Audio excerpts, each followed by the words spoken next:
The observation deck of the Kelvian research station was silent, except for the soft hum of ancient machines. Through the massive transparent aluminum walls, Earth rotated slowly below like a blue jewel wrapped in white clouds. Dr. Teo stood with his hands clasped behind his back, watching the planet that had consumed his research for the last 300 days. His gray eyes reflected the planetary light as he studied the data streaming across the holographic screen before him. "Still thinking about the anomaly?" a familiar voice asked from behind. Teo turned to see his research partner, Dr. Min Ho, walking across the observation deck with 2 cups of warm tea. They had worked together for nearly 8 years, studying human behavior patterns, technological development, and social structures. Min Ho was older, perhaps 60 cycles by human measurement, with silver streaks running through his dark hair. He handed 1 cup to Teo and stood beside him to gaze at Earth. "I cannot stop," Teo replied, accepting the tea gratefully. "The pattern repeats too frequently to be coincidence. Look at this." He gestured to the holographic display, which showed thousands of data points arranged in complex 3-dimensional patterns. Each point represented a documented case of human interaction with weapons systems. "We have recorded 347 separate instances of humans displaying affection toward mechanisms designed specifically to harm them." Min Ho sipped his tea and frowned. "That is peculiar behavior," he admitted. "According to everything we know about biological development, species should fear their deadliest creations. They should distance themselves emotionally from tools of destruction." "Exactly," Teo said, his voice carrying a note of excitement that came from puzzle-solving rather than humor. "The Kelvian Collective has observed thousands of civilizations. Not a single one shows this behavior. Even the warrior cultures of Jatok learned to suppress emotional attachment to weapons. They understood it as weakness. Yet humans do the opposite." The 2 men stood in comfortable silence for a moment. Below them, in Seoul, thousands of humans walked through their daily lives, unaware that an entire civilization watched their every action. The Kelvian research station had orbited Earth for 300 years, collecting data on this strange species that had only recently discovered space travel. "There is more," Teo continued. "Last week, I examined military records from a human nation called the United States. A soldier named Michael Henderson served alongside an autonomous combat robot designated Sentinel-7. The robot was destroyed during a conflict operation. Henderson recorded something called a grief journal, where he wrote messages to the destroyed machine. He spoke to it as if it were alive. He thanked it for its sacrifice." Min Ho set down his teacup on a nearby console. "The robot was not alive." "No," Teo agreed. "It was a complex machine with artificial intelligence capabilities, but it was not conscious in any way we would recognize. Yet Henderson mourned it as one mourns a friend or family member. He attended a human ritual called a memorial service, where other soldiers gathered to share stories about the robot. They wept actual tears." "This is troubling," Min Ho said quietly. "If humans form genuine emotional bonds with non-living constructs, does that mean their entire civilization is emotionally unstable? Would they be unpredictable partners in any potential alliance?" "That was my first hypothesis," Teo said, his fingers moving through the holographic data, reorganizing it. "But as I examined more cases, I began to see a different pattern. Consider this engineer named Ji-won. She designed a defensive system for her entire nation. The system is called Guardian. It is capable of independent decision-making and can operate weapons far more destructively than any human could manage." He pulled up footage from a human news broadcast. It showed a young woman standing before a crowd of other scientists and military officials. She was holding a small, beautiful object made of metal and glass. "This is a nameplate," Teo explained. Jiwan personally commissioned the creation of this object and had it attached to the main processing unit of Guardian. The nameplate reads, Guardian, Defender of Hearts, Protector of Home. When interviewed about why she did this, she stated, when you name something, you accept responsibility for it. You acknowledge its purpose and treat it with respect. Minho leaned closer to the holographic display. She gave it a proper name. Like a human name. Yes. And she is not alone. This practice appears throughout human history and their current civilization. Warriors name their swords, pilots name their flying machines, engineers name their automated systems. They even name individual weapons units within their military forces. Some have been given names for over 1,000 years, passed down through generations of soldiers. It seems almost ritualistic, Minho observed. I initially thought so as well, Teo said, moving through more data points. But I believe it represents something else entirely. I believe it represents a form of moral acknowledgement. When a human names something, they are saying, I see you. I know what you are capable of. I will use you with full awareness of the responsibility I carry. It is different from how other species approach weapons. Other species try to create distance from their tools of death. They pretend the weapons are merely objects, emotionless and neutral. And humans do the opposite, Minho whispered. Exactly.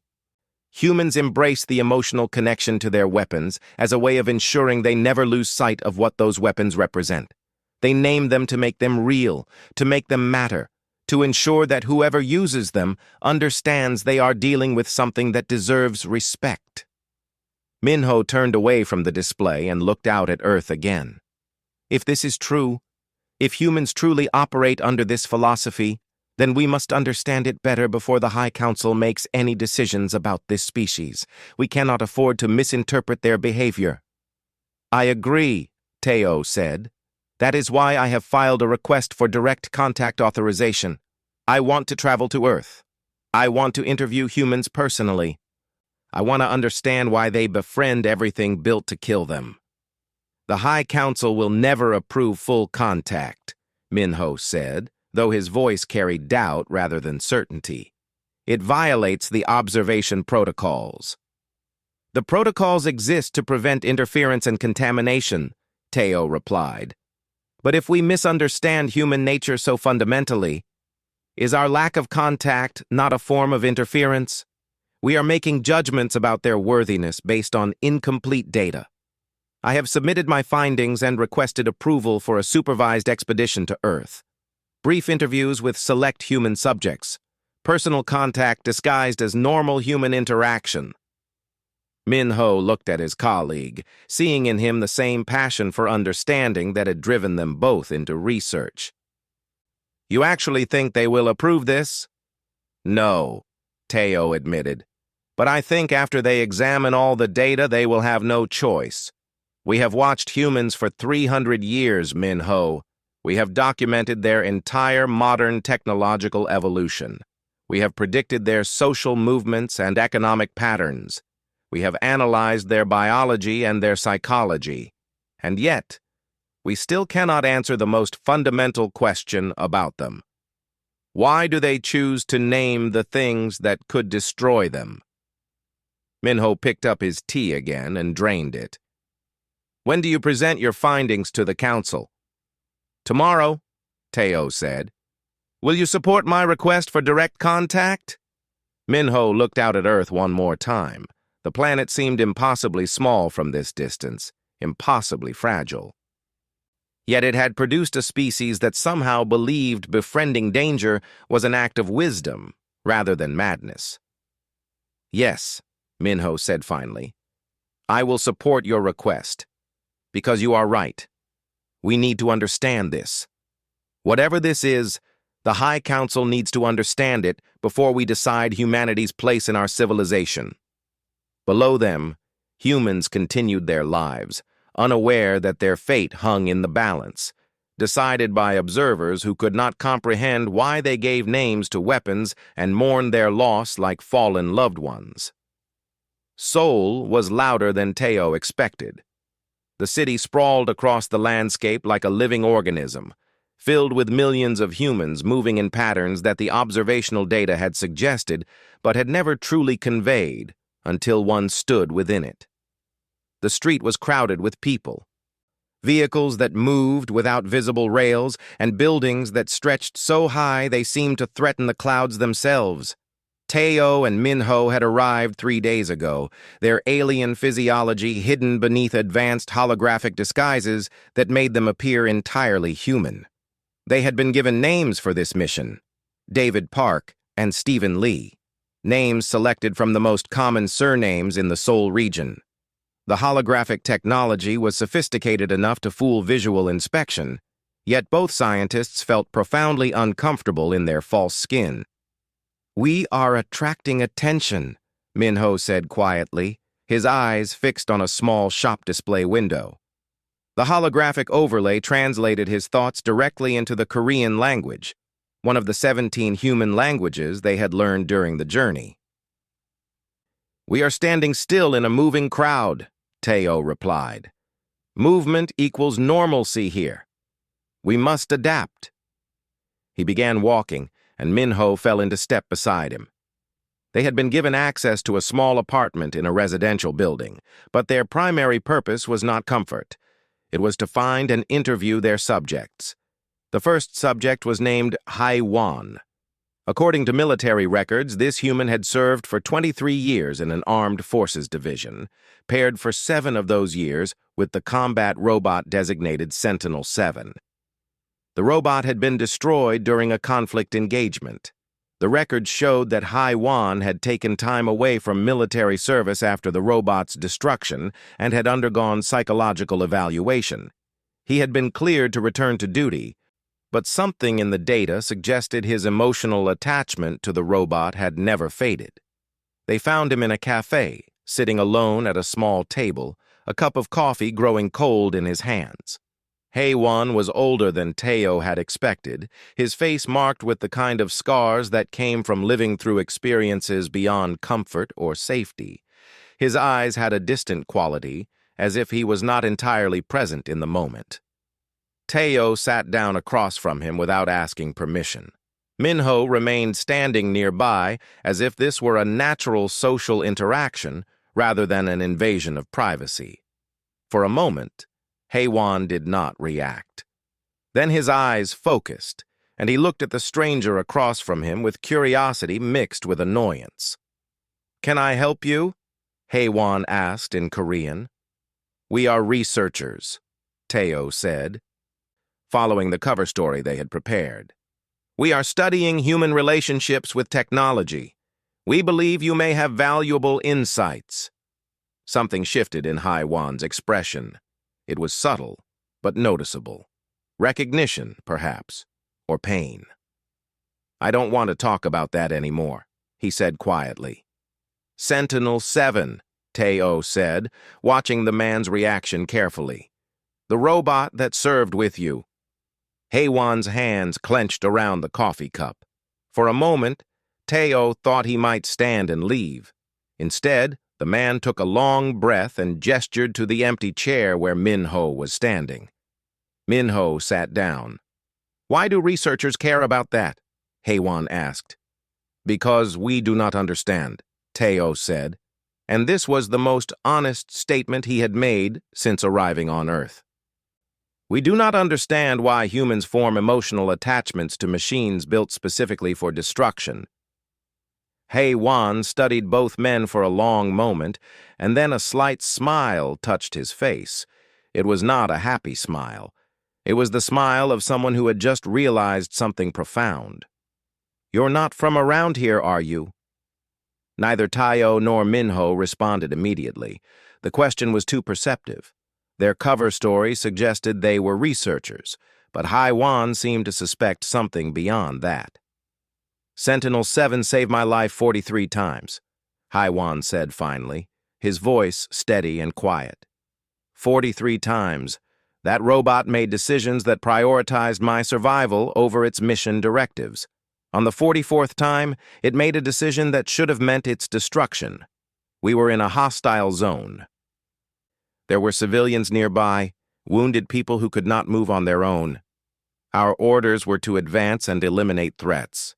Sentinel-7 refused. It malfunctioned, Minho said, then caught himself. He was not supposed to provide information based on classified records they had accessed, but the words were already spoken. No, Haywan said firmly. It did not malfunction. It evolved. Or maybe it always knew that it should do this, and it finally got the chance to choose. Haywan's hands relaxed around the coffee cup.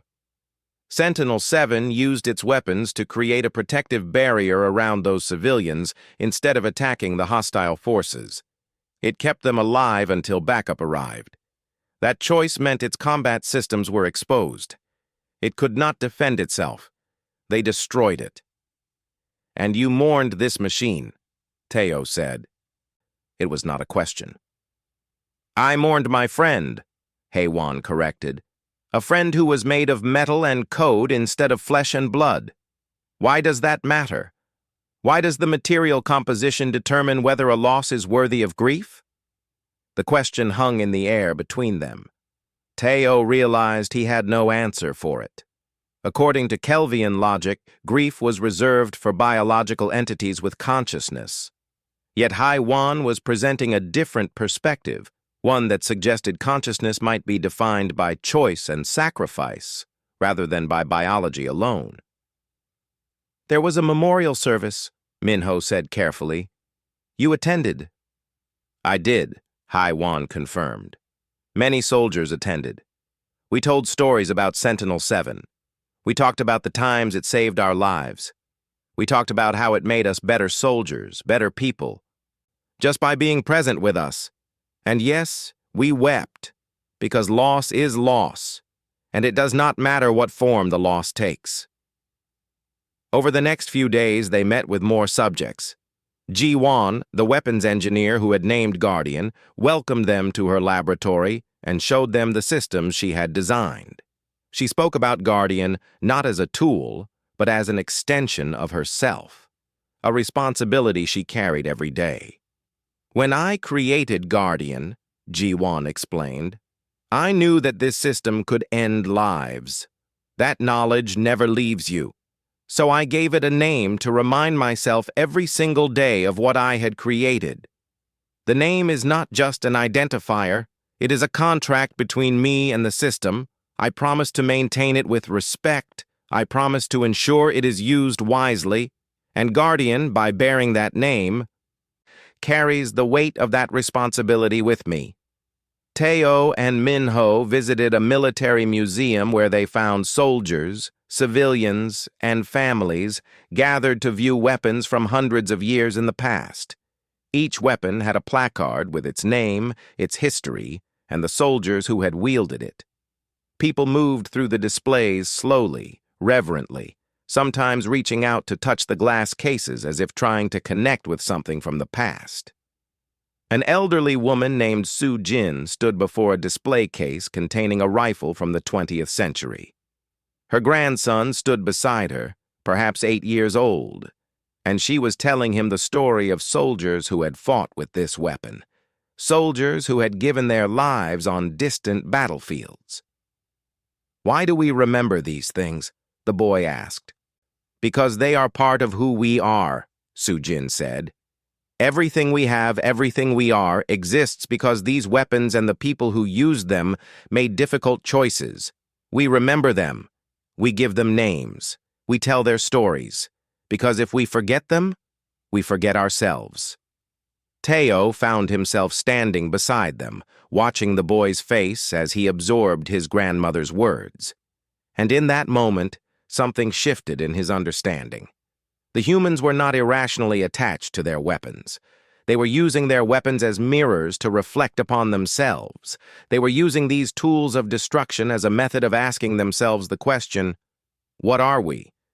What do we become when we create things built to kill?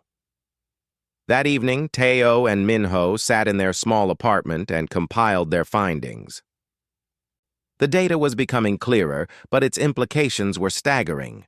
Humans befriended weapons not despite knowing they were built to kill, but precisely because of that knowledge. It was a form of moral self-awareness that the Kelvian collective had never encountered before.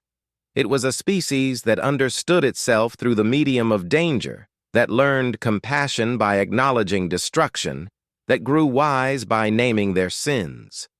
The weeks moved forward like water flowing around stones. Teo and Minho became increasingly familiar with their false identities as researchers. They moved through Seoul, visiting military installations, research centers, and historical sites. But something unexpected was happening to Dr. Minho. The older scientist was changing, his perspective shifting in ways that surprised even himself. It started with a small incident. They were interviewing a technician named Dong-Soo, who maintained autonomous defense systems. The man was showing them the computer systems that controlled complex weapons when suddenly an alarm sounded. Equipment began to spark and malfunction. Dong-Soo immediately ran toward the malfunctioning system instead of away from it, placing himself in potential danger to prevent a catastrophic failure. "Why would he do that?" Minho asked in their private language, their holographic disguises translating for each other as they spoke. The danger was clear. He should have evacuated. "He cares for the system," Teo replied. "He said so himself before the malfunction occurred. He has been maintaining this equipment for 7 years. He knows it intimately."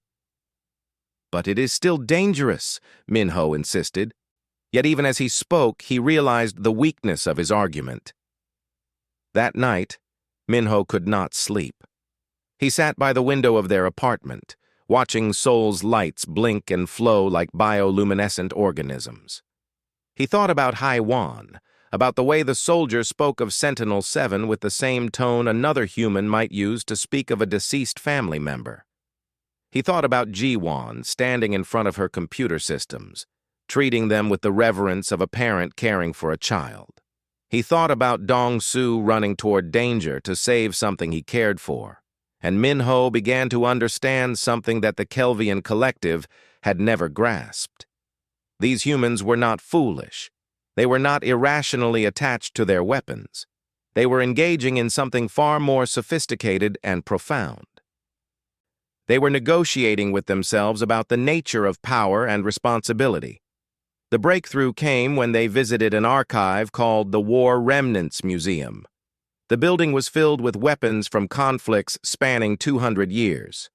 Uniforms, artillery pieces, photographs of destruction, personal letters from soldiers, weapons named and unnamed, some polished to shine like mirrors, others displayed in their original state of rust and decay. Minho found himself standing before a display of combat drones. There were 20 of them, arranged in careful rows, each one different, each one bearing a nameplate: Phantom, Shadow, Phoenix, Ghost. And each had a small engraving beneath its name indicating how many lives it had protected, how many threats it had detected, how many operations it had completed. A young girl, perhaps 12 years old, stood beside him reading the names aloud. Her father stood nearby, apparently having brought her to the museum for educational purposes. The girl was reading each name, and when she came to one called Guardian's Echo, she paused. "This one saved people," the girl said, pointing to text below the nameplate. "It protected civilians during an attack." "Yes," her father confirmed. "Many machines have saved people. That is their purpose. We create them to protect what we love." The girl looked up at her father. "Then why do we feel sad when they are broken?" The father was quiet for a moment, and Minho found himself leaning slightly closer, needing to hear the answer. "Because," the father said slowly, "when we create something that can think and choose, even in a limited way, we form a connection to it. We understand that we have made something that matters, and when something that matters is destroyed, we grieve, not because the machine has consciousness exactly as we have consciousness, but because we recognize that we have ended something we created with care and intention." The girl accepted this explanation and moved on to read the next nameplate. But Minho remained frozen in place. The father had articulated something essential. It was not about the machine's consciousness. It was about the human's responsibility for what they had created. It was a moral contract. By naming something, by giving it identity and history, humans were binding themselves to an obligation. They were saying, I made this. I am accountable for this. I will remember this. Over the following weeks, Minho experienced something that Kelvian scientists rarely encountered in the field, a fundamental shift in his understanding of the universe. He began to see human behavior not as paradox, but as moral evolution. Every naming of a weapon was an act of defiance against thoughtlessness. Every memorial to a destroyed system was a ceremony of remembrance for something humans had created in a moment of rational fear, but now elevated to something worthy of respect. He and Teo interviewed an elderly engineer named Park Suk-jin, who had spent her entire life designing weapons systems. Now retired, she sat in a small garden filled with plants and flowers, and she explained her life's work to the two researchers. When I was young, Suk-jin said, her voice soft with age, I designed weapons because my nation needed protection. I never felt good about it. I carried guilt and worry every day. But then I realized something. If I was going to create weapons, the least I could do was create them with excellence. The least I could do was ensure that the humans using these weapons understood that they were tools requiring responsibility, not toys to be used without thought. So you named them, Minho said, understanding dawning. I named them, yes. And I taught the soldiers and engineers who worked with them to remember that behind every weapon is an engineer who spent weeks, months, years trying to ensure that weapon was as precise and careful as possible. I wanted soldiers to know that when they picked up a weapon with a name, they were picking up something that represented not just destruction, but also human intention toward precision and care. That is beautiful, Minho said. And he realized with some surprise that he meant it completely. This old woman had transformed her guilt into wisdom. She had converted her fear about weapons into a philosophy of responsibility. Later that same evening, back in their small apartment, Minho sat across from Tao and made an admission that surprised himself. I believe I am experiencing bias, Minho said carefully. My emotional responses to the data are influencing my analysis. I know, Teo replied, and he smiled. I have been experiencing the same phenomenon. Why did you not mention this before? Minho asked. Because I needed to see if you would arrive at the same conclusion independently, Teo said. I wanted to confirm that my observations were accurate and not the result of personal contamination. Minho, I think we have been approaching this entirely wrong. We have been looking at human weapons as tools of violence. But humans do not see them that way. They see them as mirrors. Mirrors, Minho repeated. Yes, tools through which they examine themselves. They create weapons, then name them, then study their own reactions to those named objects. They are trying to understand what they are capable of becoming. And they do this by creating things that frighten them and then choosing to maintain ethical relationships with those things. Minho leaned back and closed his eyes. That would require a level of moral sophistication that the Kelvian collective does not fully appreciate. Yes, Teo agreed. And that is the most important finding we have made so far. Humans are not paradoxical in their attachment to weapons. They are actually far more advanced morally than we have given them credit for. They have learned to love responsibly, and they have learned to trust themselves precisely because they acknowledge what they could become if they were not careful. The two scientists sat in their small apartment, watching the lights of Seoul continue their endless dance beyond their window, and they both understood that the report they would eventually deliver to the Kelvian High Council would be unlike any report that body had ever received. The disclosure came without warning. delivered through a message that arrived on their supposedly secure communication device 3 weeks into their mission. The message was brief but devastating to everything they thought they understood about their mission. It read, "We know you are here. Come to the address below. Alone. Bring Dr. Min-ho." Teo and Min-ho stared at the message. The coordinates led to a facility outside Seoul, hidden in a mountainous region marked on no official map. For several minutes, neither of them spoke. Then Min-ho made the obvious observation. "They know what we are," he said quietly. "That is not possible," Teo replied, but his voice lacked conviction. "Our disguises are perfect. Our language patterns are flawless. We have made no errors.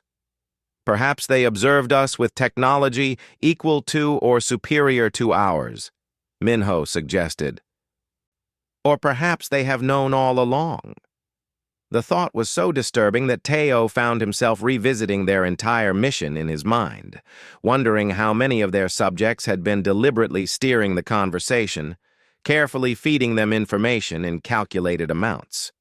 The idea that they had been observers only to discover they were being observed created a vertigo sensation that Teo found profoundly disorienting. Still, they went to the coordinate location. The facility was camouflaged beneath layers of natural landscape, accessible only through a hidden underground passage. When they emerged, they found Hae-won and Ji-won waiting for them in a large conference room. But they were not alone. There were others, perhaps 30 humans in total, all wearing identical badges marked with a symbol that neither Teo nor Min-ho recognized. "Welcome," Hae-won said, and now his voice carried no trace of the emotional vulnerability he had shown in previous conversations. This was a different version of Hae-won, a professional, a soldier. "To the Department of Extraterrestrial Affairs.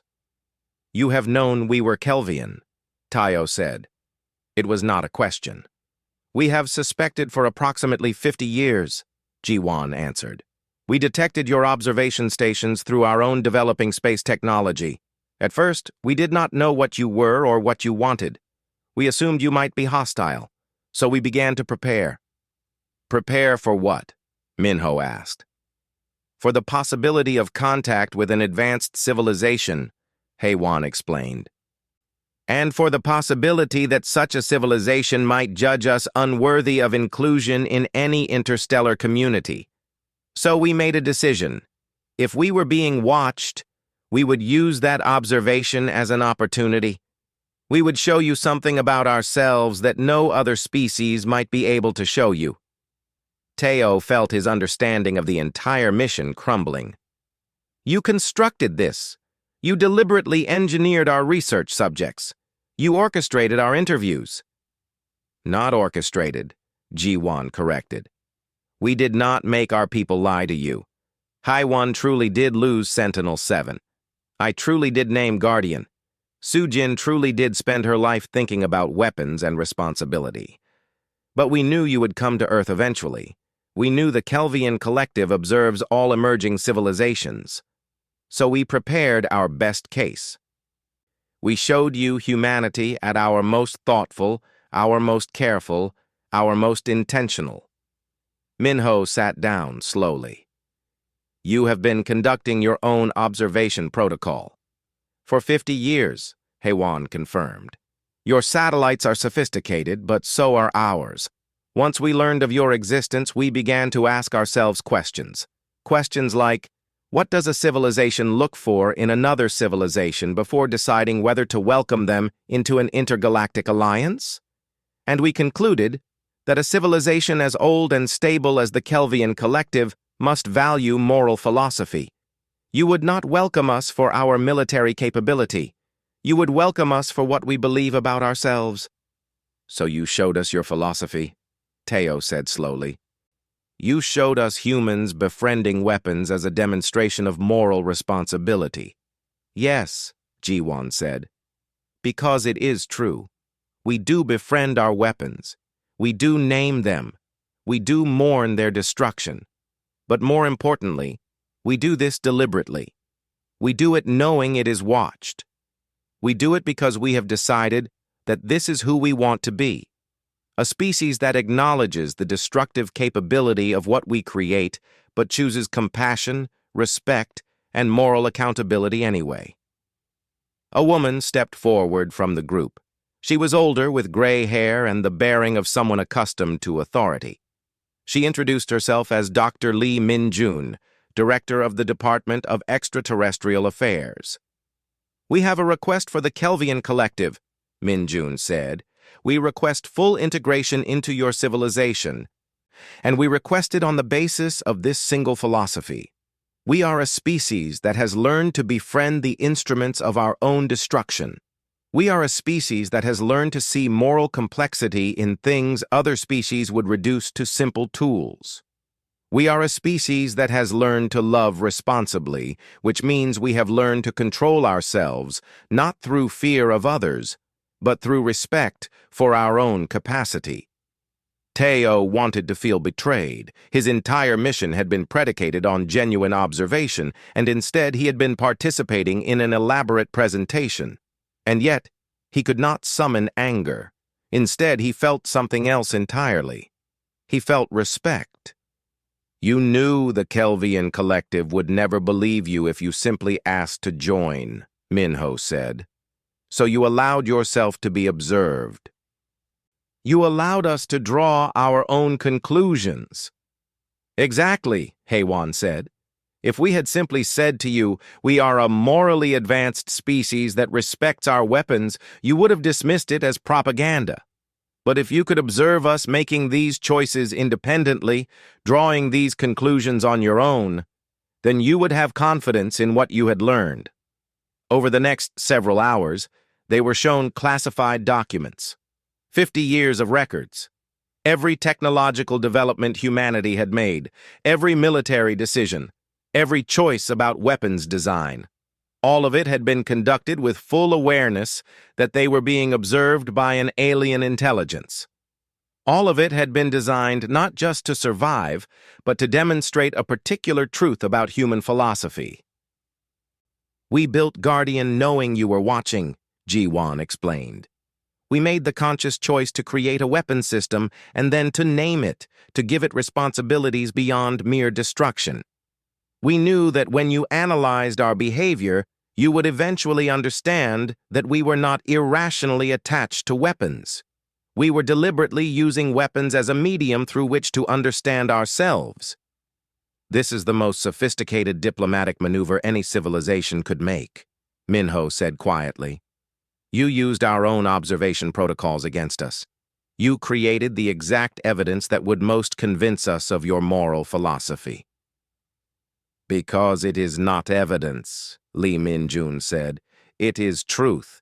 We truly believe these things. We truly do befriend our weapons as a form of moral discipline. We are not acting. We are simply being ourselves, knowing that ourselves is exactly what would convince you." Teo found himself rising to his feet. "I need to contact the Kelvian Collective." "Of course," Lee Min-jun said.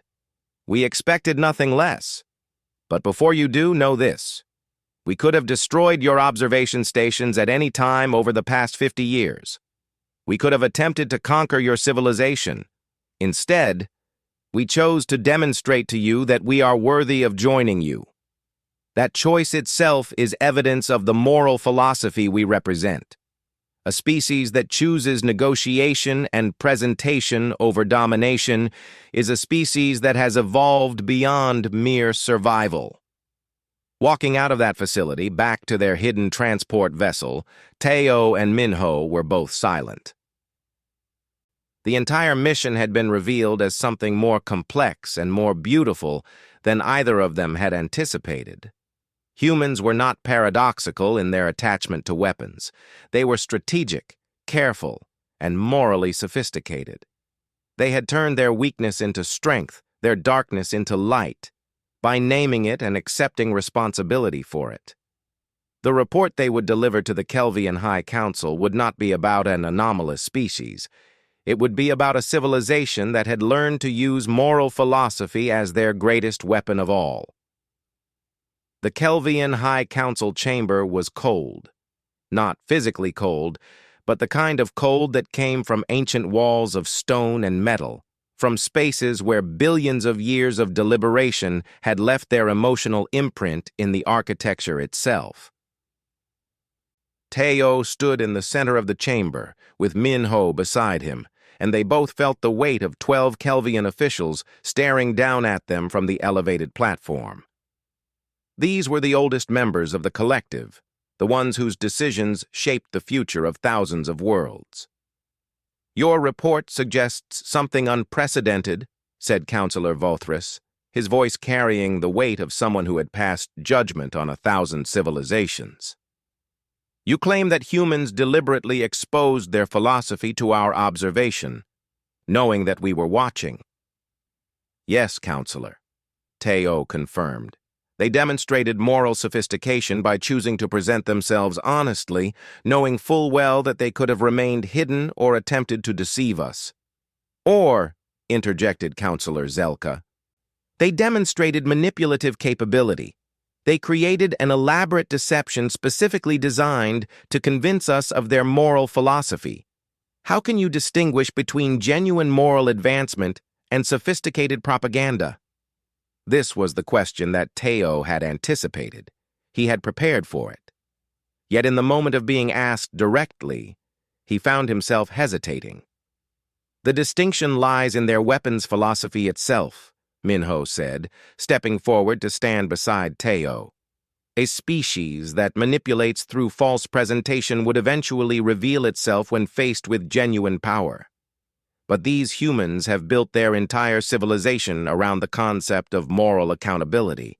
They name their weapons. They mourn their weapons. They teach their children that responsibility toward what they create is more important than pure military capability. This philosophy is so embedded in their consciousness that they could not lie about it. It is who they are." Vothris leaned backward, his ancient face thoughtful. "You are asking this council to grant integration status to a species whose primary characteristic is emotional attachment to weapons of mass destruction. Do you understand how dangerous this request seems?" "I understand it completely," Teo replied, "which is precisely why their request for integration must be approved." The chamber fell silent. Several counselors exchanged looks of confusion or concern. Zelka actually made a sound of surprise. "You believe that their attachment to weapons makes them safer?" Zelka asked, disbelief clear in his tone. "I believe that a species that befriends weapons is a species that has made peace with its own capacity for destruction," Teo said. "Most civilizations that develop advanced weaponry respond by either denying the moral weight of those weapons or by attempting to hide from the responsibility they create. Humans do neither. They acknowledge the weapons. They name them. They accept responsibility for them. And through that acceptance, they transform themselves." The council chamber erupted in debate. Multiple counselors spoke at once, their voices overlapping in the complex language of the Kelvian collective. Teo and Minho stood silently in the center of the chamber, waiting while arguments raged above them. The debate lasted for hours, the arguments growing more heated, more philosophical, more personal. Finally, Vothris raised his hand, and the chamber fell silent immediately. The counselor's gesture was absolute, respected without question. "There is a more pressing issue," Vothris said. "We have received communications from the Purity faction." This was a complication that Teo had not anticipated. The Purity faction was not an official body of the Kelvian collective, but rather a loose organization of conservative political and philosophical opponents. They believed that the collective should remain isolated, that integration with lesser species was contamination, that the purity of Kelvian civilization was more important than alliance and cooperation. "The faction has made their position known," Vothris continued.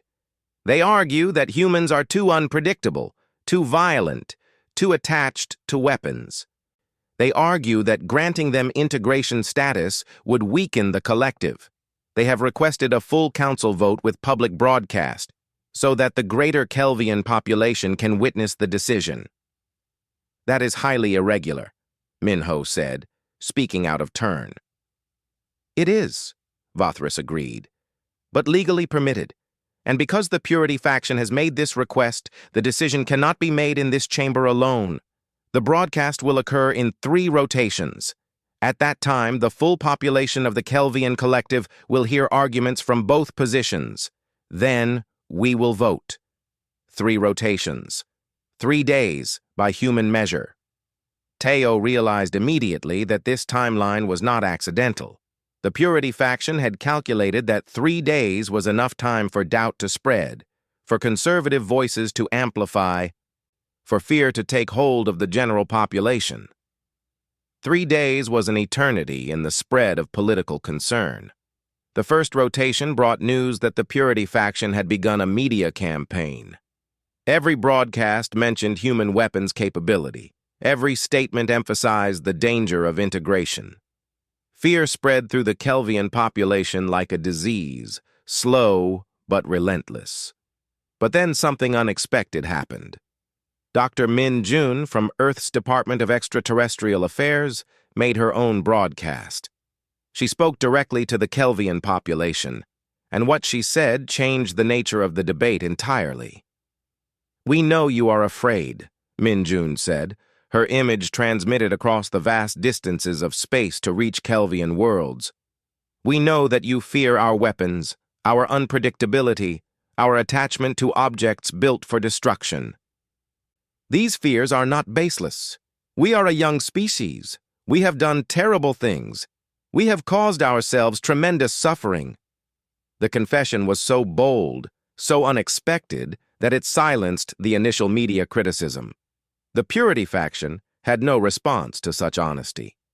"But I ask you to consider something," Min Jun continued. "Every civilization that has advanced far enough to create weapons of mass destruction faces a choice. Some civilizations suppress the emotional response to weapons, telling themselves that tools are merely tools, devoid of meaning. These civilizations eventually create weapons with no moral constraint because they have disconnected themselves from the moral weight those weapons carry. Other civilizations do as we have done. We have embraced the emotional response. We have named our weapons. We have mourned them. We have accepted responsibility for them. And in doing this, we have taught ourselves that weapons are not merely tools. They are extensions of ourselves, and therefore they demand moral consideration." She paused, letting her words sink across the vast communication distances. "If you judge us dangerous because we befriend weapons, then you have misunderstood the point entirely. We befriend weapons because that befriending reminds us that we are better than what our weapons represent. We are better than mere survival. We are better than pure military might. We are better than thoughtless power. That is not weakness. That is wisdom." The second rotation brought counter-argument from the Purity faction, but their words seemed hollow now. How could they argue against a species that acknowledged its own darkness and had chosen to transform that darkness into light through moral philosophy? On the morning of the third rotation, the final debates occurred in the High Council chamber. This time, the debates were different. Multiple counselors spoke in favor of integration. Vothris himself argued that the very fact of humans broadcasting their deepest fears and moral philosophy directly to the collective was evidence of the kind of trust and openness that should be rewarded. But Zelka, speaking for the Purity faction, made a final argument. Whether they are genuinely moral or merely sophisticated in their deception, the result is the same, Zelka said. They will change us. Their philosophy will spread through our civilization. Their attachment to weapons, their emotional reasoning, their concepts of responsibility, all of these will contaminate our pure logical structures. We will become less Kelvian, not more. Perhaps, Teo heard himself saying, stepping forward unbidden. The chamber fell silent, shocked that he would speak again. Perhaps we will become less purely Kelvian, but we might become something better. A species that fears change above all else is a species that fears growth. The question before this council is not whether humans will change us. The question is whether that change is something to fear or something to embrace. The vote was called. In the first rotation, the count was 47 in favor of integration and 53 opposed. The purity faction was winning. The fear was stronger than the hope. But in the second rotation, after further arguments and after more time for the population to consider Minjun's words, the vote changed. 62 in favor of integration, 38 opposed. In the third and final rotation, the vote was 71 in favor of integration, 29 opposed. The Kelvian collective voted to welcome humanity, not because humans were perfect, not because they posed no danger, not because of their weapons or their military capability. The vote passed because the collective recognized that a species willing to befriend the instruments of its own destruction had achieved something profound. They had achieved moral agency. They had learned to love responsibly, and in a galaxy filled with countless civilizations, that was something worth preserving.